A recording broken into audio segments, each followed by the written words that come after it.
नमस्कार दोस्तों, फिर से स्वागत है हमारे चैनल ट्रैवल विद नेगी में। और आज हम आपको बताएंगे लद्दाख में दूसरे दिन के प्लान कैसे बना सकते हैं और कौन कौन सी जगह घूम सकते हैं। तो चलिए शुरू करते हैं। हमारे दूसरे दिन की शुरुआत हुई लेह से 30 किलोमीटर दूरी पर स्थित जांस्कर नदी के संगम में, जहां हमने रिवर राफ्टिंग करी। जांस्कर रिवर राफ्टिंग लद्दाख के सबसे एडवेंचर और रोमांचक अनुभव में से एक है। यह एशिया की सबसे ऊंचाई पर होने वाली रिवर राफ्टिंग मानी जाती है और एडवेंचर लवर्स के लिए एक ड्रीम एक्सपीरियंस है। यह राफ्टिंग चिलिंग से नीमू के बीच होती है, जहां दोनों और ऊंची चट्टानें और घाटियां देखने को मिलती है। यहां के रैपिड ग्रेड 2 से ग्रेड 4 तक होते हैं, जो आपको असली थ्रिल का मजा देते हैं। जून से सितंबर तक का समय राफ्टिंग के लिए सबसे बेस्ट है, क्योंकि इस समय नदी का पानी तेज और साफ होता है। हमने 14 किलोमीटर की राफ्टिंग करी, जिसके लिए 1800 रुपये प्रति व्यक्ति के लिए देने पड़े। राफ्टिंग के अंत में जांस्कर और इंडस नदी का संगम यानी संगम पॉइंट देखने को मिलता है, जो बेहद खूबसूरत और फोटोजेनिक जगह है। यही वजह है कि जांस्कर रिवर राफ्टिंग हर एडवेंचर लवर्स के लिए एक बार जरूर करने वाला अनुभव है। ओ भाई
और ये हम नदी की गहराइयों में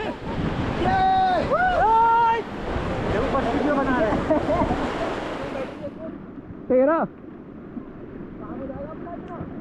नहीं होगा, 5 मिनट बंद हो जाएगा। काफी है, इतना काफी है।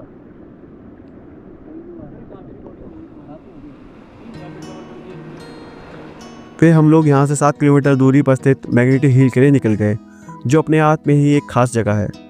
मैग्नेटिक हिल को ग्रेविटी हिल भी कहा जाता है और यह लेह कारगिल श्रीनगर हाईवे पर समुद्र तल से लगभग 14,000 फीट की ऊंचाई पर स्थित है। इस जगह की सबसे खास बात यह है कि यहाँ गाड़ियाँ न्यूट्रल गियर में भी अपने आप ऊपर की ओर चलती हुई नजर आती है। ऐसा लगता है जैसे कोई अदृश्य चुंबकीय शक्ति गाड़ियों को अपनी ओर खींच रही हो, पर वास्तव में ये एक ऑप्टिकल इल्यूजन है। यानी आसपास के पहाड़ों और सड़क की बनावट ऐसी है कि नीचे की ओर ढलान भी ऊपर की तरफ दिखाई देती है। हमें लगता है कि वाहन खुद ब खुद चढ़ाई कर रहा है। मैग्नेटिक हिल लेह से करीब 30 किलोमीटर की दूरी पर है और हर साल हजारों पर्यटक इसे देखने के लिए दूर दूर से आते हैं। इसके बाद हम लोग निकल गए मैग्नेटिक हिल से लगभग 6 किलोमीटर की दूरी पर स्थित गुरुद्वारा फतेह साहिब। इससे जुड़ी हुई कई कहानियाँ हैं। गुरुद्वारा फतेह साहिब लद्दाख के लेह से लगभग 25 किलोमीटर की दूरी पर स्थित है।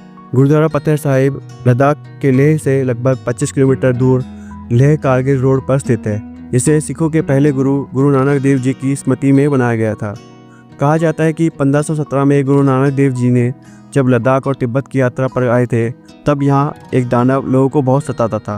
उस दानव ने गुरु जी को मारने के लिए एक विशाल पत्थर उन पर फेंका, लेकिन जैसे ही पत्थर गुरु जी के पास पहुँचा तो वह बिल्कुल नरम हो गया और गुरु जी को कोई हानि नहीं पहुँची। आज भी उस पत्थर पर गुरु जी की आकृति और चरणों के निशान देखे जा सकते हैं। यह गुरुद्वारा आज श्रद्धालुओं के लिए एक आस्था और शांति का प्रतीक है। यहाँ रोजाना लंगर लगता है और दूर दूर से यात्री यहाँ आकर सेवा करते हैं। आसपास की पहाड़ियाँ और बहती चांसिया नदी इस जगह की सुंदरता को और भी बढ़ा देती है। गुरुद्वारा पत्थर साहिब न केवल सिख धर्म के लिए बल्कि लद्दाख आने वाले हर पर्यटक के लिए एक आस्था और अद्भुत अनुभव का स्थल है। इसके बाद हम लोगों ने वापसी करी अपनी रूम की और इसी के साथ हमारा दूसरा दिन भी समाप्त हुआ। कहीं मिलते हैं अगली वीडियो में, तब तक के लिए धन्यवाद।